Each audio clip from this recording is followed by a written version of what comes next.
Salut à tous, ici on se retrouve donc pour un nouveau gameplay sur une map. C'était la première map que je faisais, enfin c'est la première fois que je faisais cette map, je sais pas encore son nom.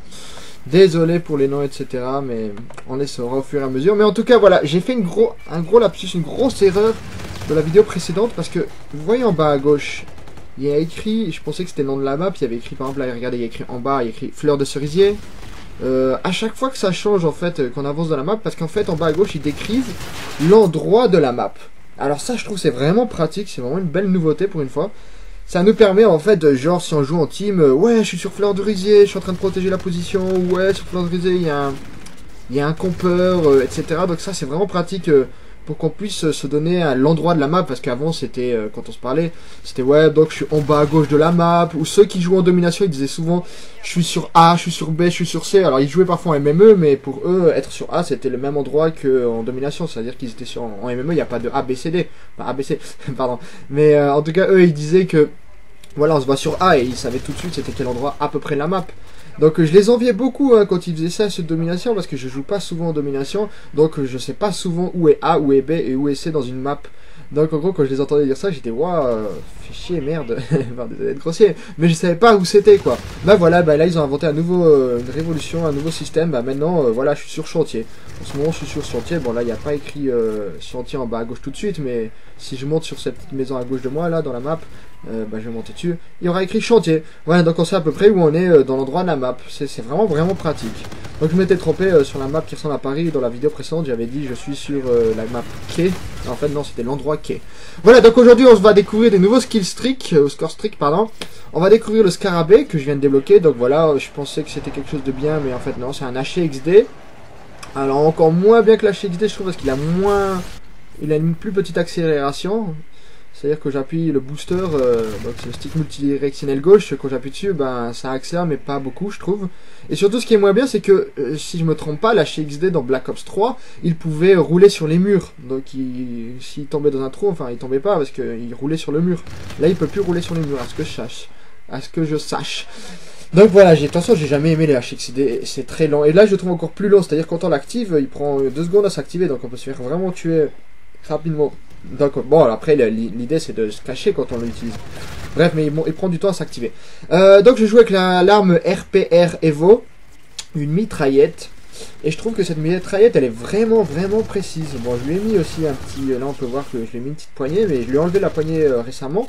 Et bon, elle monte un peu plus en haut, mais en tout cas elle est facile à prévoir, enfin le viseur est facile à prévoir. Si on enlève la poignée, elle tire un peu plus en haut quoi, donc il faut viser vers les hanches, et on sait que le viseur il ira sur la tête de l'ennemi par exemple. Donc voilà, donc je trouve qu'elle est vraiment bien cette mitraillette. Bon après je m'y connais encore pas aux armes, hein, ça se trouve ça va être la pire mitraillette du jeu, mais pour le moment je l'aime bien.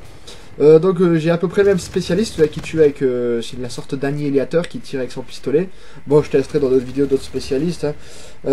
Voilà, donc les kill streaks qu'on va débloquer, donc on a déjà débloqué score streak, pardon, je me trompe toujours. C'est donc le scarabée, le petit HXD en fait.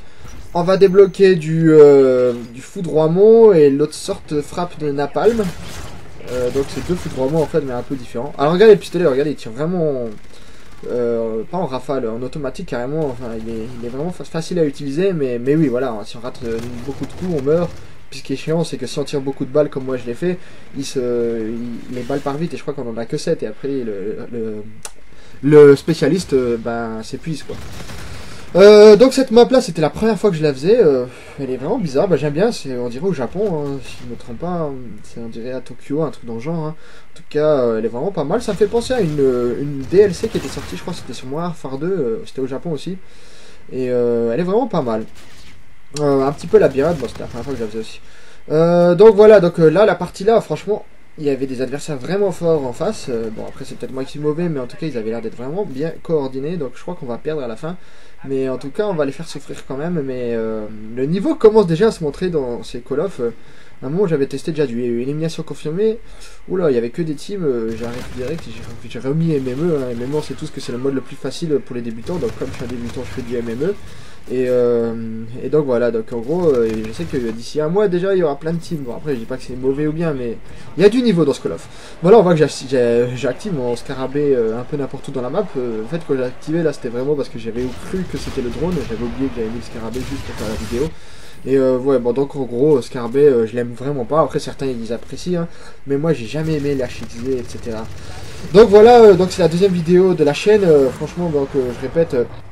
J'admire ce Call of, je suis pas non plus en extase devant, mais franchement toutes les critiques qu'il a eu, il les mérite pas trop, il est pas si futuriste que ça, heureusement, sinon j'aimerais pas non plus, je suis pas à prouver vraiment le futurisme pur, j'aime que ce soit un petit peu futuriste parfois de temps en temps, mais heureusement que voilà, on n'est pas des astronautes, ou on n'est pas dans Halo, ou dans Titanfall, je critique pas ces jeux, mais moi je les ai pas testés, hein, Titanfall, j'ai jamais testé, mais voilà, j'aime pas trop moi le futur, je suis plus Call of à l'ancienne, quoi. Bon, après j'ai débuté sur Call 4 et Modern Warfare 2, Call 4 j'avais joué vraiment peu, en ligne, hein, je vous dis, parce que j'avais déjà joué moi sur les versions de GameCube, en marche sur Paris, en route vers la gloire, bref, j'ai eu beaucoup de Call of, de Medal of Honor en général, donc j'aime pas non plus le style, l'époque Moyen-Âge, pas Moyen-Âge, Deuxième Guerre mondiale je veux dire, donc Medal of Honor j'aimais bien, mais je préfère quand même qu'on joue sur ou futuriste ou l'ère moderne, mais pas trop, j'aime pas trop jouer avec des armes anciennes, même si Black Ops 1 était vraiment parfait, et puis les armes elles avaient pas l'air si anciennes que ça, même si c'était des anciens modèles, mais c'était pas non plus des armes très moches, ils avaient mis des belles armes je trouve dans Black Ops 1. Bref, on n'est pas là pour parler de Black Ops, etc. Donc là, je débloque le Scorcher. Alors, Scorcher, en fait, c'est la sorte de napalm de Black Ops 1 et le bombardement. Donc, bombardement, c'est foudroiement, bah, c'est les bombardements traditionnels. Donc voilà, je vais mettre le Scorcher premièrement, le bombardement premièrement en tout cas. Donc 3 frappes, comme tout foudroiement dans Black Ops 3, etc. dans plusieurs Call of. Et le Scorcher. Alors, le Scorcher, le voilà, je le mets un peu n'importe où dans la map.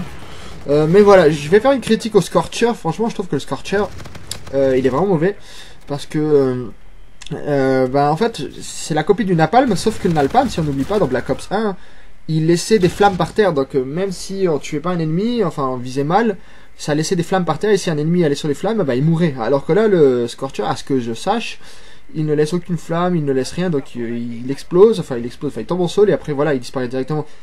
Donc j'ai pas aimé ça, franchement j'aurais préféré qu'il fasse comme le Black Ops 1, qu'il mette, je sais pas, des lasers ou un truc dans le genre par terre, mais pas qu'il soit aussi mauvais en fait, je le trouve mauvais. Après c'est peut-être moi qui l'utilise mal, je l'avoue, ou c'est peut-être parce que j'ai pas eu de chance. Voilà, donc la partie se termine, bon c'était pas une méga bonne partie, hein, je vous mets pour le moment pas des gros massacres, je suis encore un oops, mais en tout cas on aura vu encore 3 nouveaux score streak pardon. Et voilà, donc on voit vraiment ma classe détaillée en bas à droite, même si je ne saurais pas encore la décrire, je suis encore un petit nouveau dans ce Call of. Merci, et donc j'espère que vous êtes nombreux à regarder les vidéos. Salut à tous!